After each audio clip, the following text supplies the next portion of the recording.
하나님의 말씀을 나누겠습니다. 하나님의 말씀 구약성경 열왕기상 19장.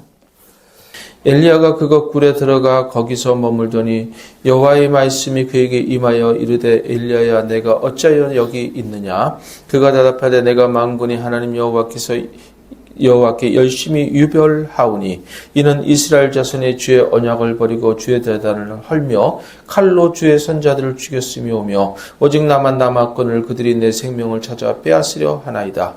여호와께서 이르시되 너는 나가서 여호와 앞에서 산에 서라 하시더니 여호와께서 지나가시는데 여호와 앞에 크고 강한 바람이 산을 가르고 바위를 부수나 바람 가운데 여호와께서 계시지 아니하며 바람 후에 지진이 있으나 지진 가운데도 여호와께서 계시지 아니하며 또 지진 후에 불이 있으나 불 가운데도 여호와께서 계시지 아니하더니 불 후에 세미한 소리가 있는지라 엘리야가 듣고 겉옷으로 얼굴을 가리고 나가 굴 어귀의 섬에 소리가 그에게 임하여 이르시되 엘리야야 내가 어찌하여 여기 있느냐.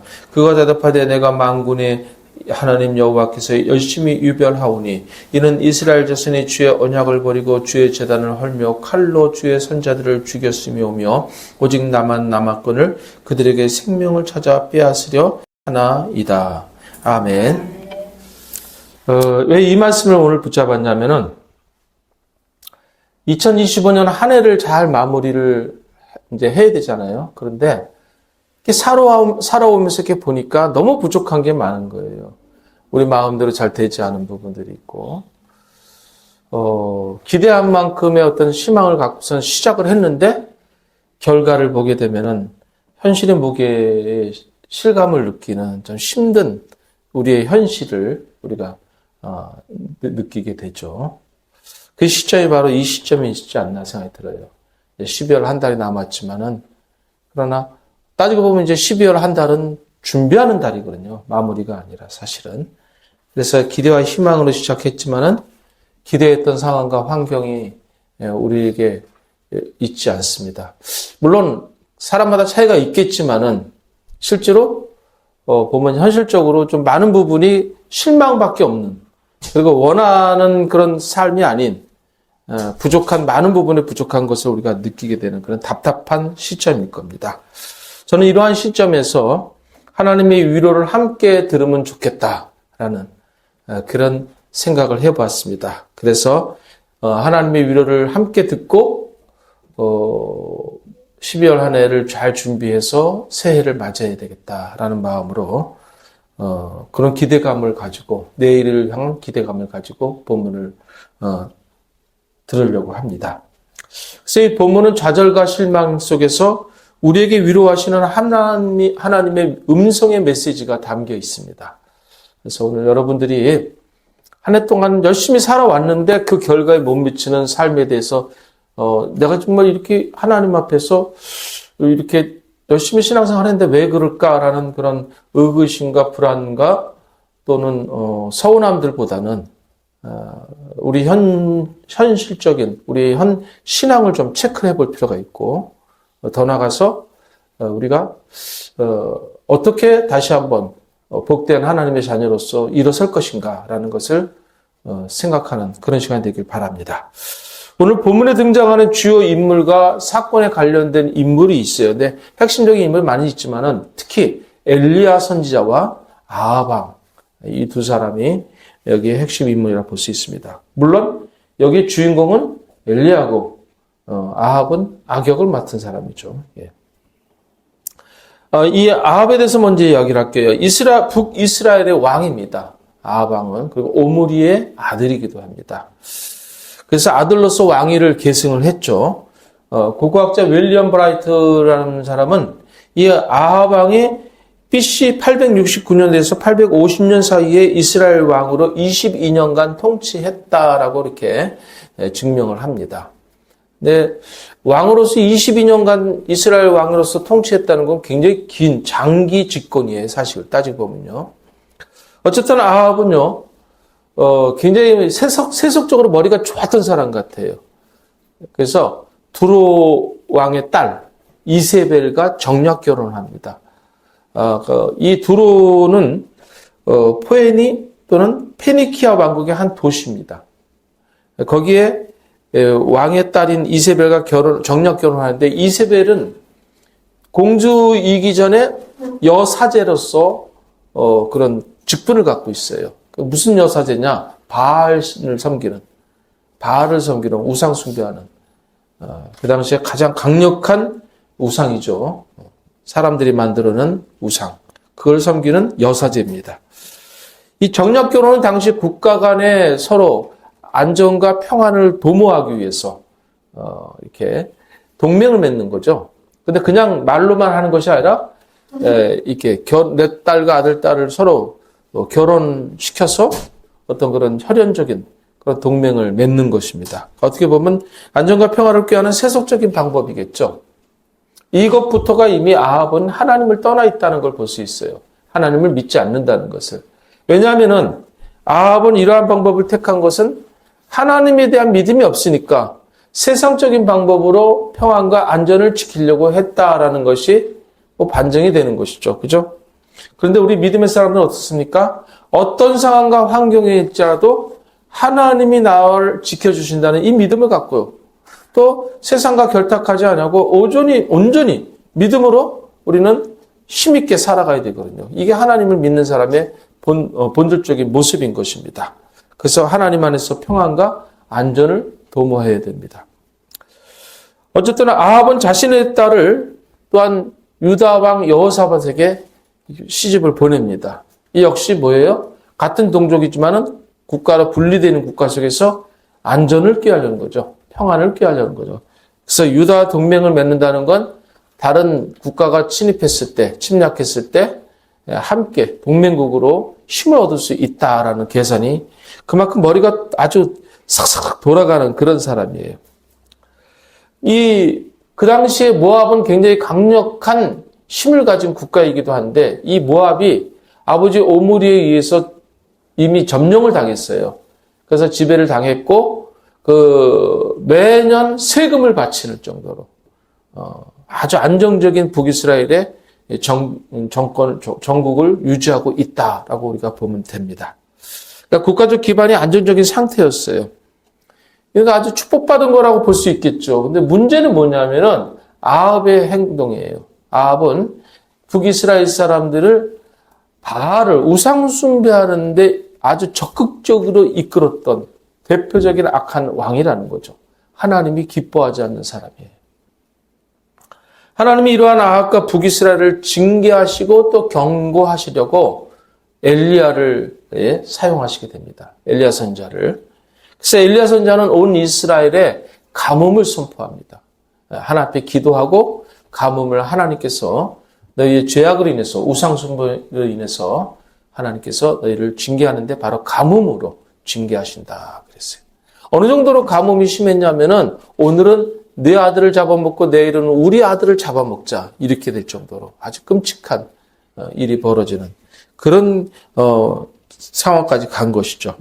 이 이스라엘의 가뭄이 결코 자연재해가 아니라는 대표적인 사건이 뭐냐면 바로 여러분이 잘 아는 갈멜산에서의 엘리야와 아세라 바알 이 사제들 간의 영적 전투죠. 850대 1로 싸운 겁니다. 저하고 비슷하죠. 그죠? 제가 젊었을 때 18대 1로 싸워서 시커 맞았죠. 농담이고. 어쨌든 이렇게 갈멜살 대결이 바로 그런 거예요. 거기서 어떻게 합니까? 이 바알과 아세라 사제들은 막 그냥 몸에 칼집을 내고 막 피를 흘리면서 비를 내리게 자기 신들에게 외쳤지만은 비가 안 왔죠. 그죠? 근데 오히려 엘리야는 혼자서 하나님 앞에 머리에 이 무릎에 머리를 깊이 파묻고 여호와 하나님 앞에 간절하게 기도했지 않습니까? 하나님이 응답하시기를 제단에 물을 뿌리게 합니다. 물을 막 부는데 물이 하늘에서 불이 떨어지면서 물을 싹 마르게 해요. 그 다음에 비를 내리게 하는데 어마어마하게 내리죠. 바로 만천하에 살아계신 하나님, 참신은 여호와 하나님밖에 없다라는 것. 모든 우상들은 사람이 만들었다는 것을 증명하는 사건이 갈멜산 사건입니다. 그 과정에서 옆에서 지켜본 사람 한 사람이 있었는데 그게 누굽니까? 아합이었어요. 웬만하면 아합 같은 경우는 이게 정말 하나님이 정말 살아계신 하나님구나. 저 850명이 때를 져서 별 난리를 쳤는데도 비가 오지 않았는데 저 한 사람이 하나님 앞에 간절하게 기도하니까 비가 내리고 참 살아계신 하나님을 하고선 회개했어야 되는데 아합은 회개하지 않았습니다. 그리고 그런 배경을 근거로 해서 이제 이 아합이 이세벨에게 자초정을 이야기를 합니다. 어떤 얘기를 하냐면 그 450명 중에서 이 엘리야가 이제 하나님이 살아계신 하나님을 알게 하고 그 우상 숭배하는 제사장들을 다 죽였지 않습니까? 450명의 바알을 숭배하는 자들을 제사장들을 죽였단 말이에요. 그 얘기를 가서 이세벨한테 이야기를 한 겁니다. 자기 부인한테. 자기 부인한테 이런 이야기를 했다는 건 뭡니까? 동맹국으로서의 부인이기도 이전에 이 아합의 마음은 이미 바알에게 뺏겨 있었다는 것이죠. 그리고 세상에서 자기를 보호할 사람은 하나님이 아니라 바알이라고 생각하고 있고 이세벨의 모국의 두로가 자기들의 생명을 위협할 수 있다는 그런 두려움이 있었기 때문에 이세벨에게 이야기를 한 거예요.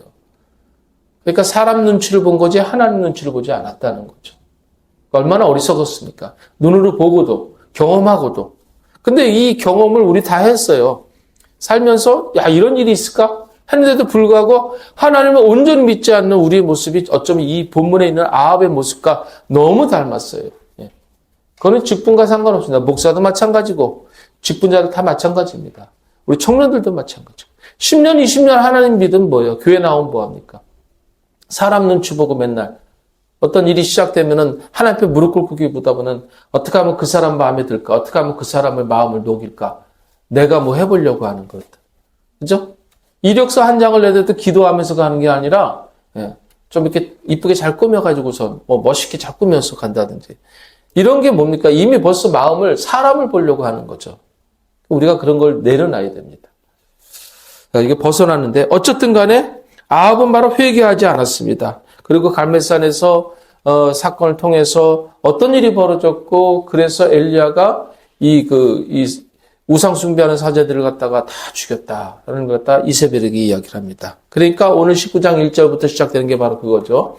그러니까 이세벨이 뭐라니까 내가 이제 그 죽은 한 사람의 목숨처럼 엘리야가 반드시 죽일 것이라고 이 사신을 보내서 이야기를 합니다. 네. 놀랍게도 엘리야의 반응은 우리가 기대한 그 모습이 아니었어요. 오늘 본문을 제가 읽어드린 이유가 같이 읽은 게 거기 있어요. 엘리야는 이 이세벨의 협박에 두려움을 떨고 브엘셀바로 도망갑니다. 여러분, 살아계신 하나님의 그 놀라운 능력을 체험하고도 그 인간이다 보니까 믿음이 또 흔들리는 거예요. 생명의 위협을 느끼고 도망간 거예요. 살아계신 하나님이 자신을 보호한다는 것을 놓쳐버린 거죠. 어쩌면 딱 저의 모습인지, 우리 장로님의 모습인지, 권사님들의 모습인지, 우리 청년들의 모습인지 모르겠네. 우리 집사님들의 모습. 반드시 죽일 것이라는 이 협박의 뜻밖의 반응을 보이게 되는 거죠. 여러분, 엘리야에 대한 사건들을 몇 가지 제가 나열하면요. 이 까마귀를 통해서 하나님께서 떡을 갖다 배달해서 먹게끔 했어요. 까마귀가 엘리야의 그 식사를 제공했단 말이에요. 음식을 물어다 준 거예요. 이건 초자연적인 일이죠. 그죠? 신기한 일이죠. 그런 일이 있었고 또 사르밧가브의 집에 가서 그 집에 기름병에 기름이 가득 차게 하고 또 밀가루가 통에 가득하게 곡식통이 가득 채우는 계속 끊이지 않게 모자라지 않도록 계속 넘쳐나도록 했잖아요. 그 아들이 죽었을 때 살리는 기적들 베풀었잖아요. 그게 누구 때문에? 엘리야가 능력이 있었는 게 아니라 하나님이 그렇게 하셨단 말이에요. 그러니까 하나님의 위대한 종으로서 완전히 증명된 사람이에요. 그러니까 얼마나 믿음이 좋았겠습니까? 그걸 느끼며 살아왔는데. 근데도 불구하고 이 엘리야는 도망간 거예요. 조금 전에도 갈멜산 전투에서 승리를 했습니다. 승리로 끝난 게 아니라 비가 억수같이 쏟아지는데 그때 아합은 마차를 타고선 자기 궁으로 막 달려갔어요. 근데 그 비가 올 것 같으니까 빨리 가라. 그러고 얘기한 사람이 그냥 엘리야예요. 근데 신기하게도 마차가 막 되게 빠르게 달렸는데 마차보다 빠르게 간 사람이 누구예요? 엘리야예요. 성경을 나중에 보면요. 18장에 보면 그거 나와요.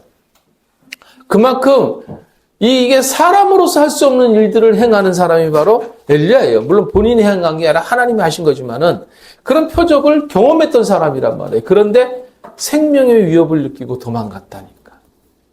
베엘세바로 사안을 데리고 도망을 갔는데 거기서 이제 사안을 너는 여기 있어라. 그리고 혼자서 사막 한가운데, 광야 한가운데로 깊이 들어갔습니다. 그리고 로뎀나무 밑에서 이제 하나님 앞에 죽기를 각오합니다.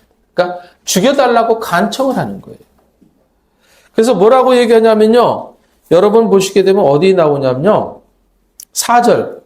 자기 자신은 광야로 들어가 하룻길쯤 가서 로뎀나무 아래 앉아서 자기가 죽기를 원하여 이르되 여호와여 넉넉하오니 지금 내 생명을 거두시옵소서. 나는 내 조상들보다 낫지 못하니이다.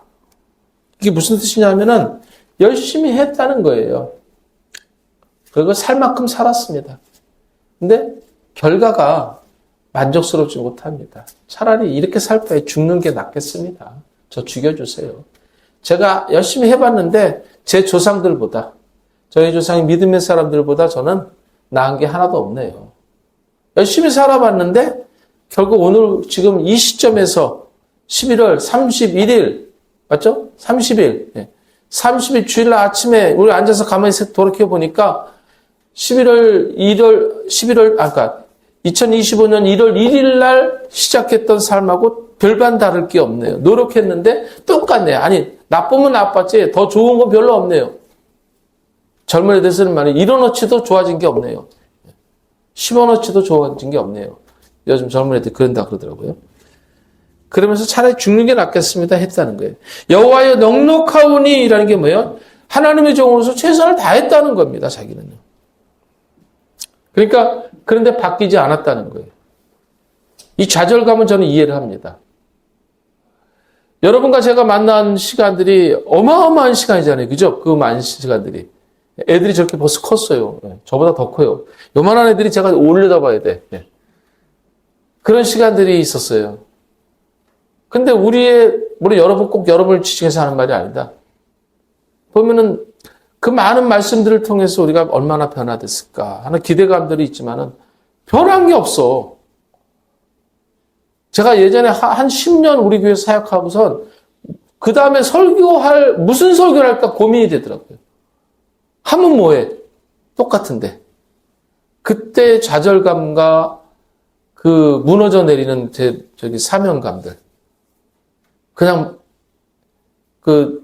옛날 우리 은사들이 교수님들이 하신 말씀처럼 먹고 살기 위해서 목회를 해야 되는가. 막 그 정도의 좌절감 있잖아요. 그때 느낀 적이 있었거든요. 그러다가 다시 힘을 얻고 시작했는데 딱 지금 이 엘리야가 그런 거예요. 이 좌절감과 허무함으로 무너져 내린 거예요. 육적으로, 영적으로 이미 지칠 대로 지쳐있는 게 바로 이 엘리야의 모습이라는 거죠. 예배 시간에 졸지 마라. 계속 졸고 헌신하고 봉사하고 사랑하라 하는데 그냥 어떻게 하면 그냥 나만 편할까 하고 그런 모습들이 변한 게 없는 거예요. 이건 목회자 입장에서 저도 마찬가지고 포함되는 겁니다. 그러니까 여러분들이 서로 볼 때는 어떻게 했어요? 저보다 좀 더 관대하게 보려고 아직 믿음이 성장하지 못했기 때문에 아직은 그렇게 기대하면서 조금씩 나아가지만 여러분들은 어때요? 직설적이지 않습니까? 냉정하잖아요. 여러분 입장에서만 항상 판단하잖아요. 그러니까 서로 볼 때 어떻게 돼요? 굉장히 나쁘게 볼 수밖에 없는 거죠. 마음 상하잖아요. 그죠? 변하겠지 했는데 얼마나 많이 변했을 것 같아요? 기대한 것 이하로 아니면 기대한 것보다 더 못하게 아예 그냥 실망밖에 없는 그런 허무함과 절망감을 여러분들은 많이 느낄 수도 있을 거예요. 여러분 엘리야는 변하지 않은 상황에서 낙담과 좌절로 지쳐버렸어요. 그래서 로뎀나무에 있다가 어쩌다가 잠이 들어버렸네요. 그렇잖아요. 힘들고 지치면 잠들잖아요. 잠들어 버렸는데 잠들고 있는데 누가 깨워요. 막 일어났어요. 너무 힘들지?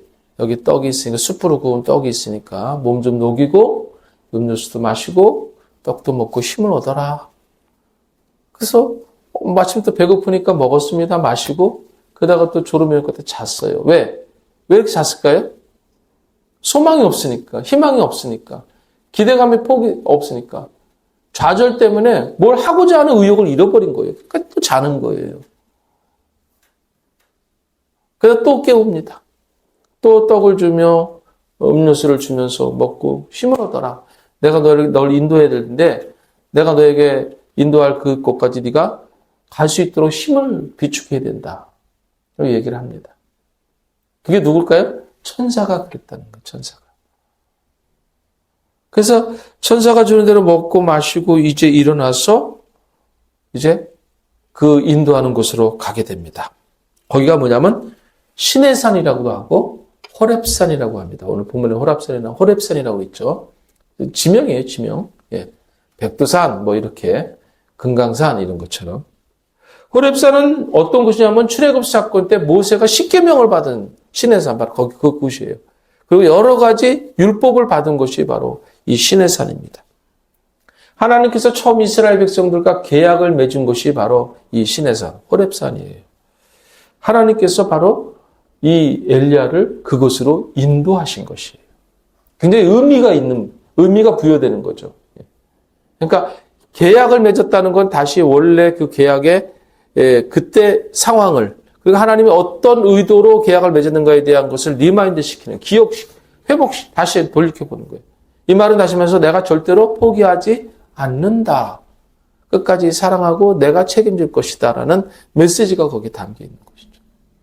그러니까 우연히 그냥 갈 데가 없으니까 거기가 제일 멋있는 산이니까, 거기가 제일 높은 산이니까 그렇게 끌고 간 것이 아니라는 것이죠. 엘리야에게 그래도 실망하지 마. 내가 있잖아. 내가 지금까지 함께 했는데, 그러니까 너는 지금 한 단편적인 지식을 가지고선 실망할지 모르지만은 나는 너의 역사 속에서 함께 하면서 여기까지 이끌었다. 그래서 결코 실망하지 않고 나는 계속 이끌어 갈 거다. 라는 메시지가 거기에 담겨 있는 것입니다. 그래서 엘리야가 거기 가는 동안에 얼마나 하냐면 오늘 본문에 보면은 40주 40야라고 돼 있어요. 밤낮으로 갔다는 거예요. 밤낮으로. 이것은 뭘 얘기합니까? 40주 40야를 밤낮으로 갔다. 이 밤낮으로 갔다는 의미는 뭘 얘기하냐면 그만큼 절대적으로 이 엘리야를 회복시키려는 하나님의 의지, 또한 이스라엘을 회복시키려는 하나님의 의지, 이게 여기 담겨 있는 거예요. 그러니까 일주일 동안, 한 해 동안 2025년, 그죠? 김미경 집사님. 2025년 살아온 나의 삶에 대해서 어떻게 돼요? 굉장히 실망한 나에게 너는 한 해를 생각하면서 또 실망했지만 나는 너의 태어나고 지금까지의 삶, 앞으로의 삶을 내가 책임질 거라는 이것을 약속하시는 메시지가 여기에 담겨 있는 것이죠. 자, 오늘 그래서 본문에 이제 우리가 읽어야 될 내용이 여기 담겨 있는 거예요. 자, 19장 9절 10절 같이 한번 읽겠습니다. 시작. 엘리야가 그곳 굴에 들어가 거기서 머물더니 여호와의 말씀이 그에게 임하여 이르시되 엘리야야 내가 어찌하여 여기 있느냐? 그가 대답하되 내가 만군의 하나님 여호와께 열심히 유별하오니 이는 이스라엘 자손이 주의 언약을 버리고 주의 제단을 헐며 칼로 주의 선자들을 죽였으며오며 오직 나만 남았거늘 그들이 내 생명을 찾아 빼앗으려 하나이다. 아멘. 여기 이 말씀을 보게 되면 참 얼마나 이 엘리야가 절망과 실망 가운데 있는지 또 미래에 대한 소망이 없는지를 우리가 볼 수 있어요. 절박하다는 걸 느끼죠. 엘리야가 머문 이 굴은요, 여러 굴 중에 하나를 얘기하는 게 아닙니다. 그곳 굴에 들어가라고 표현하는데 히브리어에 보게 되면 여기 히브리어에 정관사 하라는 단어가 들어가는데 그라는 그 굴. 그러니까 엘리야는 분명 호렙산에 갔는데 처음으로 들어간 굴이란 말이에요. 그런데 하나님은 그 굴이라고 표현을 한다는 거죠. 그럼 뭐예요? 그게 그냥 굴이 아니라 뭔가 사연이 그 전에 어떤 유래가 있던 굴이었다는 것을 이야기하는 것이죠. 예. 그 굴이라는 특정한 대상을 가리킨다라는 것입니다. 그 굴은 어떤 굴이냐? 바로 본문에서 보게 되면 문맥상 하나님의 현현, 무슨 말이냐면 하나님의 나타남을 표현하는 것이. 하나님이 나타나. 거기에 관련된 거예요. 예전에 호렙산에서 모세에게 임했던 하나님의 현현과 관련된 것이다. 이걸 이야기하는 거예요. 그러니까 언약을 다시 상기시키는 것이고 하나님께서 그 백성, 그 종을 만나주시는 것이다. 이렇게 우리가 생각하시면 됩니다. 어쨌든 그 굴을 학자들은 모세가 여호와의 영광이 지나갈 때 섰던 곳으로 축복의 굴이다 라고 이렇게 해석을 합니다. 그래서 출애굽기 33장 22절 23절에 보게 되면요. 같이 읽을까요? 시작. 내 영광이 지나갈 때 내가 너를 반석 틈에 두고 내가 지나도록 내 손으로 너를 덮었다가 손으로 거두리니 내가 내 등을 볼 것이요 얼굴은 보지 못하니라. 하나님의 영광을 모세가 봤다는 거예요. 그런데 얼굴을 못 보게 했어요. 왜요? 죽으니까. 사람은 죄 가운데서 하나님의 얼굴을 보는 순간 내 죄가 완전히 떠올라서 죽을 수밖에 없는 존재라는 거예요. 그래서 얼굴을 못 보게 했다는 거예요. 하나님께서. 그 만나주시면서 영광은 보여주시지만 가려주신 거예요. 보호하시는 하나님. 네. 그만큼 지금도 여러분 우리는 하나님의 영광 가운데 있지만 그 얼굴을 못 보게 하시면서 우리를 살려주시는 하나님이라는 거.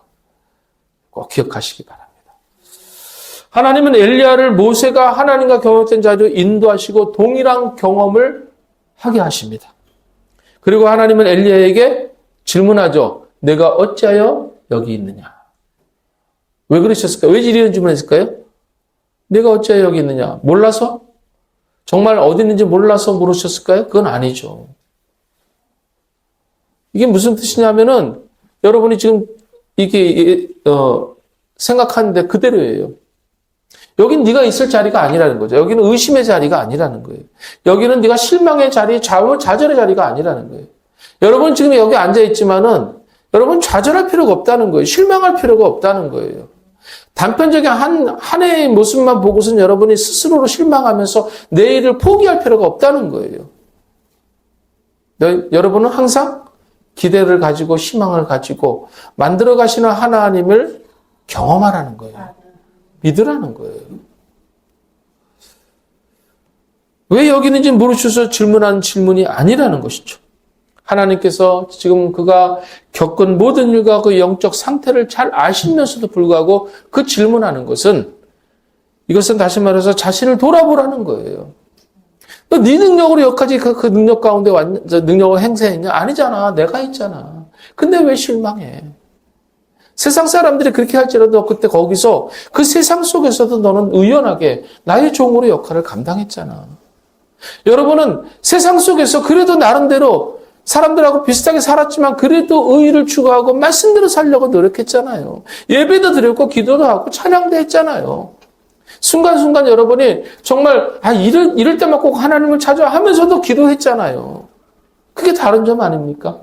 믿음이라는 게 있기 때문에. 근데 왜 자꾸 의심하고 왜 자꾸 자기 자신을 포기하려고 그러고 내일도 희망이 있으려나 하는 그런 불안감에 사냐는 것이죠.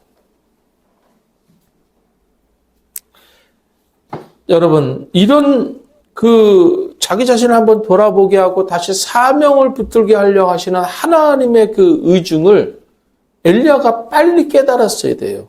오늘 하나님 우리에게 하시는 말씀처럼 우리도 빨리 우리가 이 자신감을 회복해야 돼요. 자존감과 신앙을 회복해야 되는 거예요. 근데 엘리야가 어땠어요? 지금 자신이 처한 상황을 직선적으로 하나님께 표현하는 걸 볼 수가 있어요. 특별히 엘리야는 하나님께 특별한 열심을 품고 일했다고 고백을 합니다. 여러분 이 부분에 대해서는 우리가 도전을 받아야 돼요. 얼마큼 열심히 신앙생활 했는가? 얼마나 하나님 앞에 진실했는가? 예? 우리 김희경 집사님, 우리 오수민 집사님, 또 우리 권사님들 얼마나 한 해 동안 하나님 앞에 열심히 특심이었는지를 점검하시기 바랍니다. 이 정도쯤 됐습니다 하면은 그건 뭐예요? 어떤 강사가 그러더라고요. 노력을 열심히 했다는 학생한테 그래 네가 노력했다는 건 딴 사람들이 다 하는 거고 딴 사람들이 할 수 없는 게 노력이야. 그때 노력했다고 말할 수 있는 거야 라고 얘기할 때 저는 그게 참 의미가 있었어요. 참 그 강사로서 아이들한테 참 바른 걸 가르쳐 주는구나. 학생들은 자기가 열심히 공부했다고 얘기를 해요. 근데 그 열심히 사실은 남들이 하는 만큼이거든요. 그건 열심히 한 게 아니죠. 남들 하는 만큼 하는 건데. 신앙생활도 마찬가지예요. 남들 하는 만큼 하는 거. 의무적으로 하는 거. 헌금 생활도 마찬가지고. 우리 청년들 같은 경우도 어렸을 때는 엄마가 주는 용돈 돈 가지고선 헌금을 했잖아요. 이제는 자기가 버는 돈에 자기가 그 돈을 관리하면서 그 돈으로 그 물질을 헌금을 해야 되는 거예요. 언제까지 부모님이 주는 돈 가지고서 그 돈 받아가지고 그 돈에다가 헌금 봉투에 넣어서 헌금을 합니까? 그건 어린아이잖아요. 그 수준은 이제 아닌 거예요. 내가 일주일 동안 준비해서 헌금을 하는 거고 또 일주일 동안 마음의 감을 가지고 와서 교회에서 헌신을 하고 봉사하고 또 성도를 위해서 기도하고 그래야 되는 거예요. 이런 기도하라 해서 이런 기도하고 저런 기도하라 해서 이런 기도하는 게 아니라 그게 아니에요. 그건 어린아이예요. 이제는 내가 스스로 준비하는 거예요. 신앙도 기도 생활도 헌신도 물질을 관리하는 것도 내가 해야 되는 거예요. 부모에게 어떻게 할 것인가 어드바이스 충고받아야 돼. 충고받는 거 좋은 정도로 받을지 모르지만은 그 관리는 이제 내가 스스로 성인이 됐으면 해야 되는 거예요. 이게 청년들만 얘기하는 게 아니에요. 어른들도 마찬가지예요. 언제까지 옛날 똑같은 모습으로 10년 전에 내 모습하고 지금하고 내 모습하고 똑같으면 그 사람은요 성장하지 않은 안타까운 영혼이에요.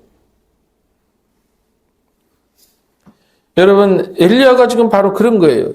이 엘리야는요 나름대로 열심히 유발을 했습니다. 여기 보고 그가 대답하여 내가 망군의 하나님 19장 10절 볼까요? 같이 한번 읽겠습니다. 시작. 그가 대답하되 내가 만군의 하나님 여호와께 열심히 유별하오니 이는 이스라엘 자손이 주의 언약을 버리고 주의 제단을 헐며 칼로 주의 선자들을 죽였으며 오직 나만 남아낼 거를 그들이 내 생명을 찾아 빼앗으려 하나이다. 여기서 열심이라는 단어는요. 엘리야의 속마음을 그대로 드러내는데 한계가 있습니다. 이 열심이라는 것이. 무슨 말이냐면은 이 열심이라는 이 히브리 원어는 카나라는 단어인데 질투하다는 거예요. 질투하다. 근데 이 질투하다는 게 이 엘리야가 질투했냐? 그게 아니라는 거죠. 하나님이 질투한 그 마음을 느껴서 그 마음으로 내가 주의 일을 행했다라는 표현이에요. 출애굽기 20장 5절에 보면요. 여호와 하나님에 대해서 질투하는 하나님이라고 표현되어 있거든요. 출애굽기 20장 5절에 보면 그것들에게 절하지 말며 그것들을 섬기지 말라. 내 하나님 여호와는 질투하는 하나님인 줄 이렇게 되어 있어요. 이게 사건의 배경이 어떻게 되냐면 출애굽 당시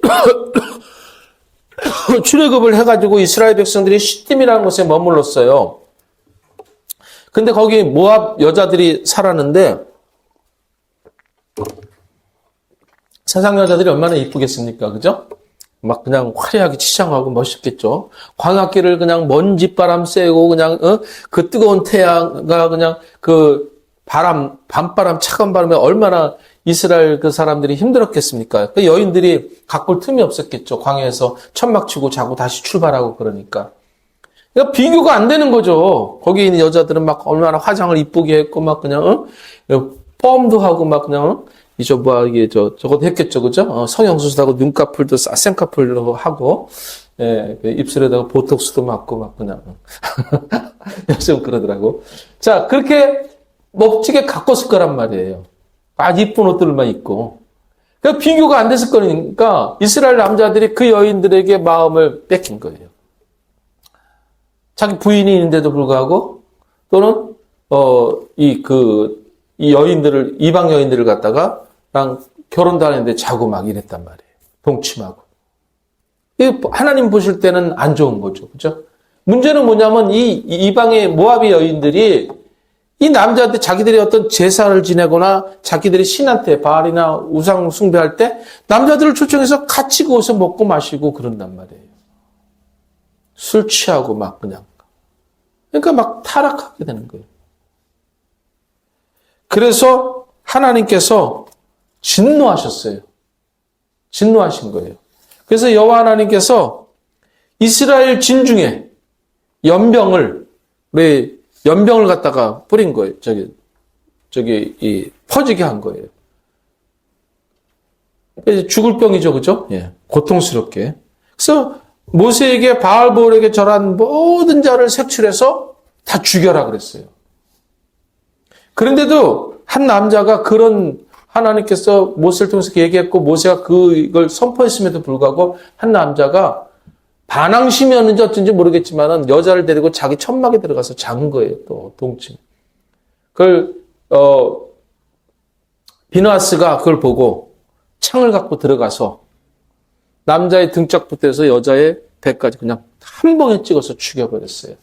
그때 표현을 뭐라고 하냐면 여호와의 질투, 여호와의 질투하심을 비느하스가 그대로 실천했다는 거죠. 하나님의 그 진노를 느끼고 그것을 하나님의 이 진노를 그대로 그대로 심판했다. 이렇게 성경이 표현을 합니다.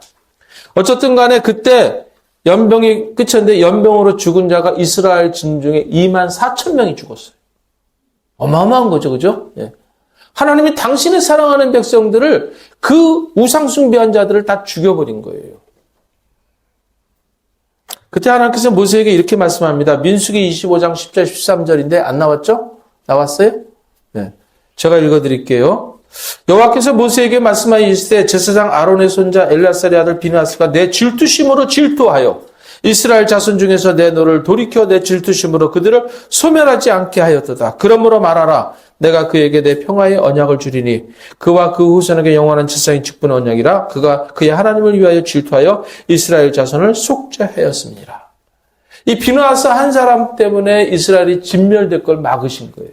막으신 거예요. 아, 제가 내 마음을 이해하는구나. 나를 대신해서 저렇게 화를 냈구나. 그것을 받아들인 거예요. 비느하스 때문에 사실 이스라엘 백성들이 다 사는 거죠. 이 비느하스의 행동을 하나님의 질투심을 대신하고 느끼고 한 행동이라고 학자들도 성경도 그렇게 하나님도 해석을 한 겁니다. 엘리야는 내가 만군의 여호와의 하나님 여호와께 열심히 유별했다는 이 고백이 뭐냐면 하나님의 질투심을 자기도 느꼈다는 거예요. 그래서 그 대언자로서 사명을 충실히 이행했다는 것이죠. 엘리야가. 그런데 그 결과가 뭐냐라는 것이죠. 엘리야가 그래. 내가 여호와 하나님의 질투심을 느끼고 그 일에 열심을 다해서 내가 최선을 다해서 하나님의 그 진노한 그걸 표현했는데 열심을 다해 충성을 다했고 하나님의 종으로서 사역을 감당했는데 그 결과가 뭐냐? 10절에 뭐라고요? 오직 나만 남았습니다. 오직 나만 남았습니다. 분명히 이렇게 의로운 일을 했으면은 의로운 사람이 더 많아져야 되는데 오히려 주의 일을 하고 하나님을 사랑하는 사람들이 다 죽었다는 거예요. 그리고 나만 남았다는 거예요. 결과가 참담한 거예요. 기대한 건 그게 아니죠. 그죠? 분명히 이 약한 자들을 제거하고 심판하면은 의로운 사람들이 많아져야 되는 거예요. 근데 의로운 사람들이 오히려 죽었어요. 다 저들이 의로운 사람들 다 죽였다는 거예요. 엘리야가 하나님의 그 열심을 특심을 가지고 악한 자들을 징벌 했는데 그러면 의로운 사람이 남아야 되잖아요. 근데 왜 하나님의 일에 집중하고 열심인 사람들이 왜 그들에게 죽었냐는 거죠. 다 죽었다는 거예요. 그러니까 뭐예요? 악이 더 내가 의롭게 행할수록 악한 게 더 기승을 부렸다는 거예요. 사실 그래요. 의로운 삶을 살려고 하는 사람들 주에는 악한 자들이 더 많아요. 더 괴롭혀요, 우리를. 믿는 사람들을 더 힘들게 만들어요. 교묘하게 유혹도 하고. 그렇잖아요. 우리 칭청 젊은이들이 나는 교회 다니기 때문에 술을 안 먹습니다. 그러면 남들 내가 아는 그분은 장로님이신데 술 드시던데 너도 한잔해. 괜찮아. 그것도 구원 못 받는 거 아니야. 그렇게 유혹하는 사람들 많잖아요. 차근차근 유혹해서 점점 무너지게 만들잖아요. 주위에 얼마나 그런 사람이 많은데요. 최선을 다했으면 결과는 뭐예요? 좌절과 허탈과 실망감이라는 거죠. 내일의 미래에 대한 소망이 없게 만든다는 것이죠. 근데요, 사실은 혼자만 남았을까요? 그건 엘리야 혼자의 생각일 뿐이에요. 여러분, 그 18절에 열왕기상 18절 4절에 보게 되면은 이세벨의 박해 가운데서도 오바자라는 사람이 주의 선지자를 갖다가 100명을 50명씩 숨겨가지고서 그 사람들을 먹여 살렸어요. 그런 사람도 있어요. 그걸 엘리야는 모를 뿐이죠. 그리고 오늘 여러분이 보면은요, 19장 18절 보였어요. 거기 한번 보세요. 성경에. 보면, 그러나 내가 이스라엘 가운데 7,000명을 남기리니 다 바알에게 무릎을 꿇지 아니하고 바알에게 입맞추지 아니한 자니라. 하나님이 7,000명이라는 그런 하나님의 사람들을 보호하고 있었다는 거예요. 그러니까 엘리야는 혼자 생각할 때 나만 남은 것 같죠. 제가 예전에 그런 얘기 했었잖아요. 우리 교회 청년이 아주 신실한 청년이 하나가 정말 우리 윤철이 대신해서 열심히 교회를 섬기려고 애쓰고 힘썼습니다. 근데 하다 보니까 자기만, 걔는 신앙이 있는 애가 아니었어요. 근데 우리 교회 와서 친구 윤철이의 그런 어떤 그 사고를 보고 교회를 섬겼던 애예요, 걔가.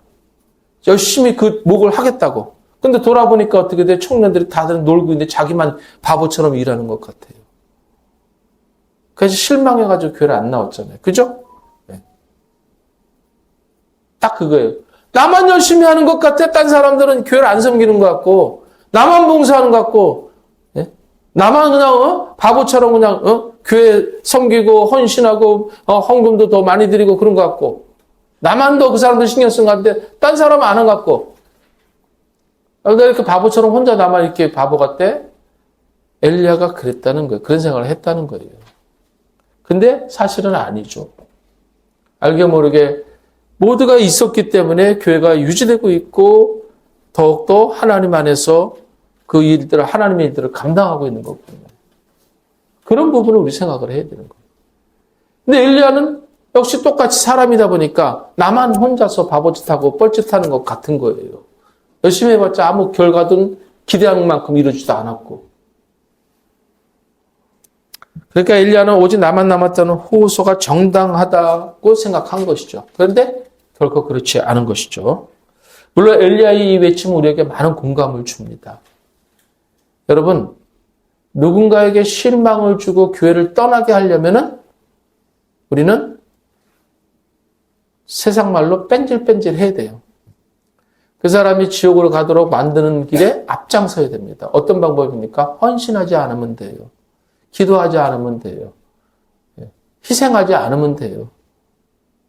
그 사람이 하겠지. 누군가가 하겠지. 나도 힘든데. 내가 교회 와서 어느 교회 가면 교회 편하던데. 저는 분명히 말씀드리겠는데, 수백 명, 수천 명이 다니는 교회 성도들 보면요, 일하는 사람 딱 20%밖에 없어요. 나머지 사람들은 다 왔다 갔다 하는 사람들이.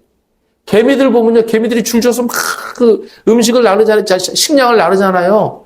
그래서 그냥 쓸데없이 왔다 갔다 애들이 되게 많아요. 80%가 그렇대요. 경제학자의 말이에요, 그러냐. 개미들도 거기서 일하는 사람이 20%밖에 안 돼요. 정말 쓸모 있는 사람들.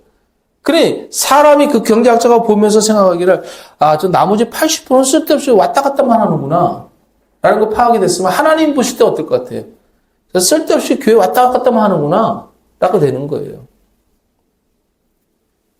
우리 교회에서도 쓸데없이 왔다 갔다 하는 사람이 있어요? 아직은 없죠. 그런 사람이 있어서는 안 돼요. 앞장서서 섬기고 봉사하고 살아야 돼요. 교회가 어떤 곳인지 알아요? 이 엘리야 같은 사람이 생기면 안 되는 곳이 교회예요. 그런 마음을 갖고 상처받은 사람이 생기지 말라고 교회 공동체를 세운 거예요. 교회는 슬픈 사람이 있을 때 같이 슬퍼하고, 기쁜 사람일 때 같이 기뻐하고, 감사할 때 같이 감사하고, 어려울 때 같이 어렵고, 같이 또 흥해지고, 그렇게 성장하면서 서로 울고 웃으면서 힘을 주고 용기를 주고 사랑을 함께 나누는 훈련의 장소가 교회인데, 교회 와서도 밖에서 하는 짓거리하고 똑같은 짓을 한다면 교회 다니지 말아야 되는 거예요. 우리는 그걸 기본적으로 가지고 있어야 되는 거예요. 여러분, 나 홀로 믿음은 없습니다. 교회에서 함께 타야 돼요. 여러분, 예전에 이렇게 조그만 조개탕 같은 거 있잖아요. 혼자 놔두면 다 안 타요. 옆에 있는 불 옮겨 붙어서 끝까지 다 타는 거예요. 그렇게 다 태워야 되는 거예요. 그런 삶을 살아야 되는 거예요. 내가 아무리 하나님을 신실하게 믿는다 해도 나 혼자 믿음으로는 지탱할 수 없습니다. 함께 그 믿음으로 도전도 받고 함께 이겨내고 용기를 주고 이게 동역자예요. 이게 교회 공동체의 모습이라는 것이죠.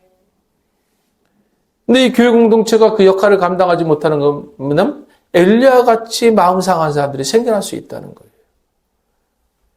여러분, 누구라도 구하지 말고 열심히 하나님을 사랑하시기 바랍니다. 제가 목회자의 길을 걸어간 것도 어느 한 부부들의 헌신하는 모습을 보면서 신앙에 불을 붙인 거예요, 저도.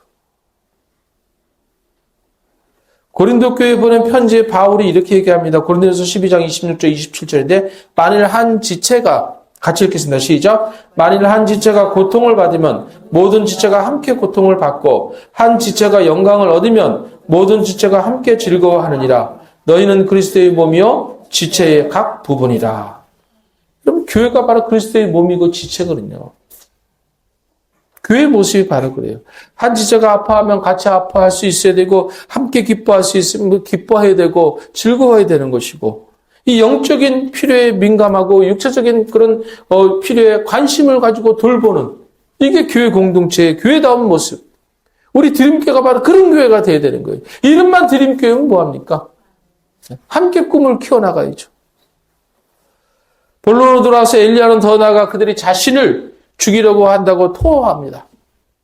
그런데 단지 실패한 것으로 끝나는 것이 아예 자기 목숨을 빼앗으려고 한다고 얘기한다는 거예요. 여러분, 엘리야의 대답에서 우리는 엘리야가 왜 낙심하고 여기까지 왔는지를 짐작할 수 있습니다. 자신은 최선을 다해 하나님의 말씀을 전했지만은 사람은 변화되지 않았다. 죽음의 위협까지 받게 되었다. 어쩌면 목회자들이 갖고 있는 마음 또는 교회 중직자들이 나는 이렇게 열심히 했는데 교회가 변화되지 않았다. 우리 교회가 성장하지 않는다. 이런 마음들이 같이 우리가 공감할 수 있는 내용이기도 합니다. 엘리야의 하소연을 듣고 하나님께서 이렇게 엘리야에게 확신을 주십니다. 열왕기상 19장 11절 12절 같이 읽겠습니다. 시작. 여호와께서 이르시되 너는 나가서 여호와의 앞에 산에 서라 하시더니 여호와께서 지나가시는데 여호와 앞에 크고 강한 바람이 산을 가르고 바위를 부수나 바람 가운데 여호와께서 계시지 아니하며 바람 후에 지진이 있으나 지진 가운데도 여호와께서 계시지 아니하며 또 지진 후에 불이 있으나 불 가운데도 여호와께서 계시지 아니하더니 불 후에 세미한 소리가 있는지라.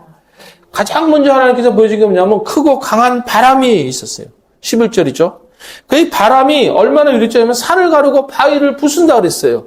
그런데 거기에 하나님이 계시지 않았다고 얘기합니다.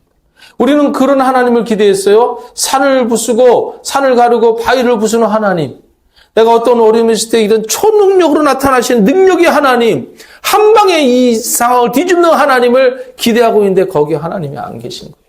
그 기대감이 기대했는데 그 기대감에 미치지 못하는 전혀 그런 내 기대와는 상관없이 아무 일이 일어나지도 않은 거예요. 얼마나 실망이 크겠습니까? 그죠? 두 번째로 11절에 보면 지진이 났습니다. 이 지진은 땅의 기초를 뒤흔드는 겁니다. 그래서 우리가 민수기 16장에 보면 고라와 다단과 아비람이 반역하잖아요. 하나님께서 지진을 일으켜서 그들을 다 땅이 삼켜버리게 하셨습니까? 지진이 일어나서 땅속에 다 죽어버렸잖아요.